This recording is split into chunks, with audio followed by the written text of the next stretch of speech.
A day in my life dito sa Canada. Hi, it's me again, Sweet. So ngayon, samahan niyo ako sa Asian grocery store dito sa Toronto. So wala nga akong day off this week, pero buti na lang is maaga akong natatapos sa aking second job. So mga 2 p.m. pa lang is out na ako. Kaya mga 3 p.m. is nakarating na ako sa bahay. So nagbihis lang ako and kumain saglit ng brunch para naman hindi tayo mahimatay. Buti na lang merong malapit na Asian grocery store sa aming area. So, sasakay lang tayo ng bus which is 10 minutes papunta dito. Sa 2026, ang goal natin is mag-grocery ng mga healthy foods. Ay mali, sorry, hindi dito. Sorry na mali ako, dito pala ang mga healthy foods. Akala ko doon. So ito ang inyong gagawin para malaman kung healthy ba ang fruits. So amuyin nyo lang dahil hindi ko din alam. So ang bibilhin lang natin ngayon is mga gulay at prutas. And una ko nga nakita is itong sitaw or tinatawag na batong sa Bisaya. And syempre kailangan din natin ng garlic para di tayo lapitan ng aswang. And kumuha din ako ng corn dahil ito yung kakainin ko pag dinner dahil hindi na tayo magra-rice, char. So kumuha din tayo ng patatas, so lalagyan ko lang yan siya ng konting pork.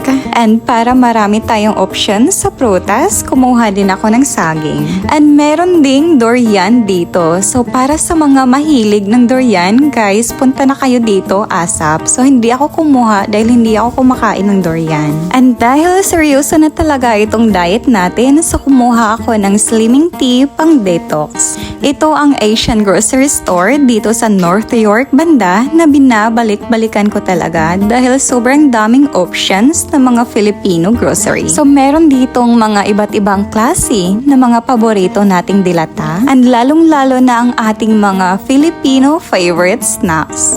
And ito na nga, may nakita na akong sisira sa mga plano natin. So kakakuha ko lang ng slimming tea and nakita ko itong favorite kong snacks na movie and guys, ayaw niyang magpabitaw. Sabi niya sa akin is kunin ko daw siya. Sa totoo lang, ayaw ko sana kaso naawa ako. Kaya kinuha ko na lang.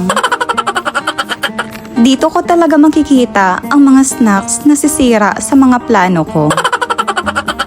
Pagbigyan nyo na lang ako dahil minsan lang naman ako pumupunta dito. Pero promise, last na to. Kita nyo yan? Marami pang iba't ibang snacks na sisira sa diet nyo. Well, akala ko din last na yon. Kaso pagpunta ko dito sa likod, may nakita na naman akong another Moby flavor. Pero wag kayong mag-alala dahil isa lang naman ang kinuha ko. Kailangan ko na talagang mag-diet dahil kita nyo naman, bloated na ako. So sa mga food lover na mahilig mag-explore ng mga Korean, Japanese, marami talagang ingredients na pagpipilian dito. Syempre sa Filipino naman, may mga bagoong at masasarap na suka. Lahat ng mga Filipino foods na hinahanap mo, halos kompleto dito. So maraming Asian grocery store dito sa Toronto pero dito talaga ako palaging pumupunta dahil ito yung pinakamalapit. And now, excited na siya dahil dito na tayo sa mga drinks area. So ngayon, coconut juice and pure mango lang yung kukunin natin dahil iiwas na ako sa soft drinks. Char! So, kailangan ko talaga kumuha ng drinks dahil nahihirapan ako pag pure water lang. And last na talaga to, promise. And syempre, meron din silang mga paborito nating tocino, longganisa, at iba pa. Meron din ditong mga ready-to-eat meals. Para no need ka nang magluto pag uwi mo, lalo na nakakapagod minsan mag-grocery. And meron ding lechon baboy dito, mga kakanin. So mafe-feel mo talaga na parang nasa Pilipinas ka lang. Nandito lahat ang mga Filipino cravings mo. So yun lang muna. Thank you for watching. Bye!